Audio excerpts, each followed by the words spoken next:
Pada suatu ketika, Rasulullah SAW berbicara kepada sahabat perihal mungkar dan nangkir. Digambarkannya, malaikat mungkar dan nangkir akan mendatangi seseorang mayat di dalam kuburan dalam bentuk yang sangat menyeramkan, berkulit hitam, bengis, keras, dan sifat-sifat buruk dan menakutkan lainnya. Lalu kedua malaikat itu akan menanyai si mayat.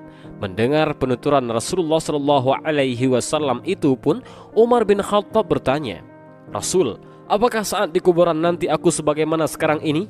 "Ya," jawab Rasulullah. "Kalau begitu," timpal Umar, kemudian, "Demi Allah, akan aku lawan kedua malaikat itu." Ketika Umar bin Khattab meninggal dan dikuburkan, Sayyidina Ali bin Abi Thalib masih duduk di depan kuburan Umar saat orang lain sudah pergi. Seorang sahabat pun menanyakan perihal perilaku Ali bin Abi Thalib itu. Beliau pun menjawab bahwa ia ingin tahu apa yang akan terjadi pada Umar di dalam kubur. Beliau penasaran tentang percakapan yang akan terjadi antara Umar dan malaikat mungkar dan nangkir.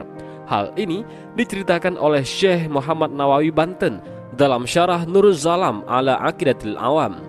Diriwayatkan bahwa sebab kelembutan malaikat mungkar dan nangkir terhadap orang yang beriman di dalam kubur adalah ketika Sayyidina Umar bin Khattab wafat, lalu dimakamkan dan masyarakat yang mengantarkan jenazahnya meninggalkan makam.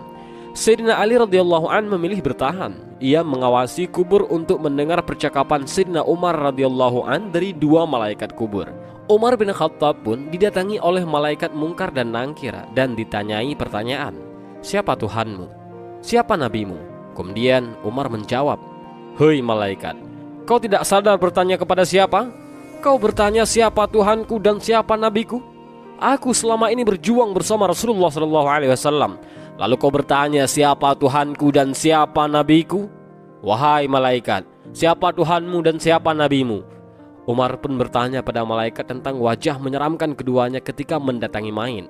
Saat itu pun Umar menyuruh malaikat maut untuk mengganti wajah menyeramkan seperti itu dengan wajah yang lain. Umar berkata, "Aku Umar bin Khattab saja takut melihat wajah kalian. Bagaimana dengan umat muslim lain yang lemah? Ganti dengan yang lebih bagus." Dan sejak saat itu, malaikat mungkar dan nangkir pun menampilkan wajah yang lebih ramah kepada jenazah baru dari kalangan orang yang beriman, karena dikatakan oleh Umar bin Khattab. Sayyidina Ali pun memuji jasa Umar bin Khattab. Sayyidina Ali radhiyallahu an berkata, "Demi Allah, sahabat Umar bermanfaat untuk manusia semasa hidup dan setelah wafatnya." Syarah Nur Zalam ala Aqidatil Awam. Sebelumnya, malaikat mungkar dan nangkir digambarkan menyeramkan. Imam Tirmizi meriwayatkan dari Abu Hurairah, Nabi SAW bersabda, "Apabila mayit ataupun salah seorang dari kalian